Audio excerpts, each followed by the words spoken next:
Assalamualaikum warahmatullahi wabarakatuh. Shalom, Om Swastiastu, Namo Buddhaya, Salam Kebajikan. Selamat pagi Bu Mila dan juga teman-teman. Perkenalkan, kami dari kelompok 1. Kami akan membawakan presentasi tentang sengketa tanah yang berawal dari sebuah jaminan hutang. Sebelum itu, saya akan memperkenalkan teman-teman saya. Sebelumnya, perkenalkan, nama saya Deborah Nanda Susilo dengan NPM akhir 92. Kemudian teman saya Andini Putri Asih dengan NPM akhir 57. Kemudian ada Muhammad Arya Sastra Ramzi M dengan NPM akhir 59. Kemudian ada Niswatin Alayal M dengan NPM akhir 138. Dan yang terakhir ada Alfit Setiawan dengan NPM 68. Kemudian kita akan masuk ke dalam latar belakang. Nah, agraria merupakan salah satu aspek penting dalam kehidupan berbangsa dan bernegara, karena Indonesia itu sebagai negara agraris. Pengelolaan yang tepat terhadap SDA dan juga tanah tentunya memiliki dampak yang besar terhadap kesejahteraan masyarakat di Indonesia. Tanah merupakan elemen yang penting bagi masyarakat Indonesia yang dapat dimanfaatkan sebagai tempat tinggal maupun lainnya, sehingga diperlukan sebuah aturan hukum yang mengatur tentang tanah. Dengan lahirnya Undang-Undang Nomor 5 Tahun 1960 tentang pokok-pokok agraria menjadikan sebuah landasan atau acuan bagi bangsa Indonesia dalam memberikan kerangka hukum pertanahan. Di sini saya ingin menjelaskan terkait landasan teori nilai-nilai Pancasila berkaitan dengan permasalahan agraria. Pancasila merupakan pandangan hidup berbangsa dan bernegara yang merupakan fondasi utama dalam terselenggaranya kehidupan berbangsa dan bernegara. Nilai-nilai yang terkandung dalam Pancasila dapat dijadikan sebagai landasan dalam berperilaku maupun dalam bersikap, baik dilakukan oleh pemerintah maupun oleh masyarakat. Nilai-nilai Pancasila ini selain dijadikan sebagai sebuah landasan dalam berperilaku, juga dapat dijadikan sebagai landasan dalam memecahkan permasalahan-permasalahan yang ada. Salah satu permasalahan yang ada ini yaitu adalah permasalahan agraria. Permasalahan agraria ini permasalahan berkaitan dengan pertanahan. Salah satu permasalahan agraria ini disebabkan oleh 3 faktor. Yang pertama adalah ketidakselarasan pengetahuan dan pemahaman antara kedua belah pihak atau salah satu pihak, sehingga terjadi sebuah permasalahan. Yang kedua, adanya perbedaan prinsip atau nilai yang dipercaya oleh masyarakat. Yang ketiga, karena permasalahan tersebut bersumber dari kepentingan yang berbeda antara pihak-pihak yang bersangkutan. Antara faktor-faktor permasalahan tersebut sejatinya harus dapat diselesaikan dengan mengutamakan nilai-nilai yang terkandung dalam Pancasila, yaitu keadilan sosial, yang mana antara pihak satu dengan pihak dua itu harus sama-sama mendapat keadilan, harus sama-sama adil. Jadi dalam memutus suatu permasalahan antara pihak satu dengan pihak dua itu harus merasa dua-duanya itu adil, karena nilai-nilai Pancasila sendiri itu memberikan, yaitu pada sila kelima, yaitu keadilan sosial bagi seluruh rakyat Indonesia. Jadi permasalahan agraria maupun permasalahan apapun dalam permasalahan kehidupan bermasyarakat, bernegara, berbangsa, nilai-nilai Pancasila ini menjadi landasan utama atau sebagai pemecah dari permasalahan yang ada.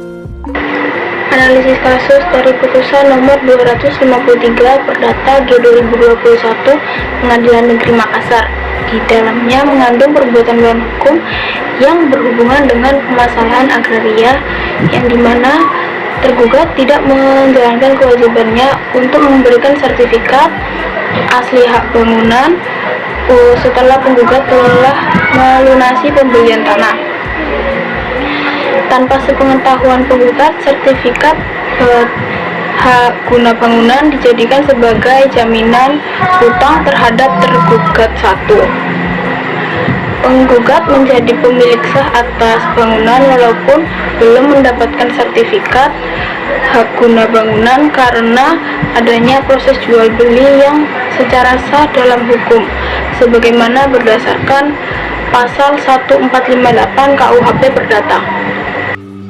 Baik, melanjutkan penjelasan dari rekan saya sebelumnya terkait dengan perbuatan yang dilakukan oleh tergugat yang dinilai sebagai perbuatan melawan hukum, yang dimana dalam hal ini perbuatan melawan hukum tersebut jelas mencederai dari nilai-nilai Pancasila, yaitu melanggar sila yang kedua, yang dimana dalam hal ini hak asasi setiap orang dibatasi oleh hak asasi orang lain, sehingga perbuatan yang dilakukan oleh tergugat tersebut jelas merugikan hak orang lain yang dalam hal ini adalah pihak penggugat, baik itu kerugian yang dilakukan secara material maupun imaterial. Kemudian pelanggaran yang kedua terhadap nilai-nilai Pancasila yaitu pelanggaran pada nilai sila yang kelima, yaitu setiap orang memiliki hak yang setara sehingga dalam hal ini tidak ada yang dirugikan seharusnya. Namun dalam hal ini, dalam kasus ini, perbuatan yang dilakukan oleh tergugat jelas tidak bertanggung jawab untuk menjaga kesejahteraan bersama, sehingga merugikan orang lain yang dalam hal ini adalah penggugat. Dalam hal ini, perbuatan yang dilakukan oleh tergugat tersebut jelas berdampak negatif secara langsung terhadap penggugat.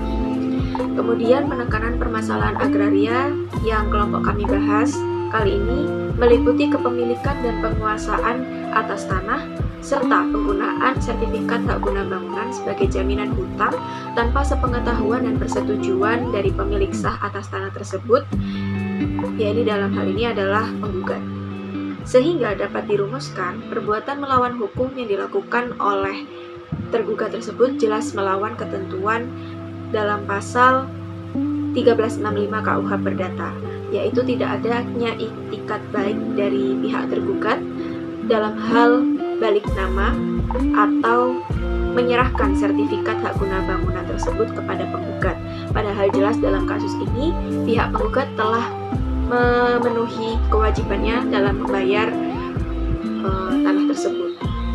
Sehingga dalam akhir kasus ini diputuskan oleh hakim bahwa gugatan yang diajukan oleh penggugat tersebut dapat diterima dan dikabulkan sebagian, serta menyatakan Abraham Suciadi yang dalam hal ini adalah penggugat sebagai pemilik sah atas tanah dan bangunan yang menjadi objek perkara dalam kasus ini.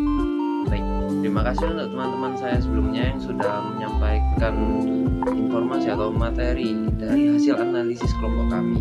Lalu kita akan beralih ke kesimpulan, di mana kesimpulan dari kasus ini adalah kasus dalam putusan nomor 253 yang diputuskan dalam Pengadilan Negeri Makassar yang berbasis perdata pada tahun 2021 merupakan kasus yang termasuk dalam kategori perbuatan melawan hukum yang menyangkut permasalahan agraria.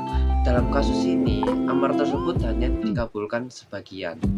Lalu dari kasus ini juga muncul poin kedua, yaitu yang merupakan kasus ini adalah pelanggaran terhadap sila kedua dan sila kelima.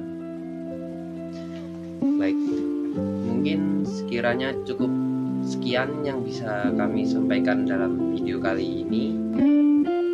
Oke, terima kasih untuk atas perhatiannya dan waktu yang sudah disenggang untuk melihat video kelompok kami. Sekian, terima kasih.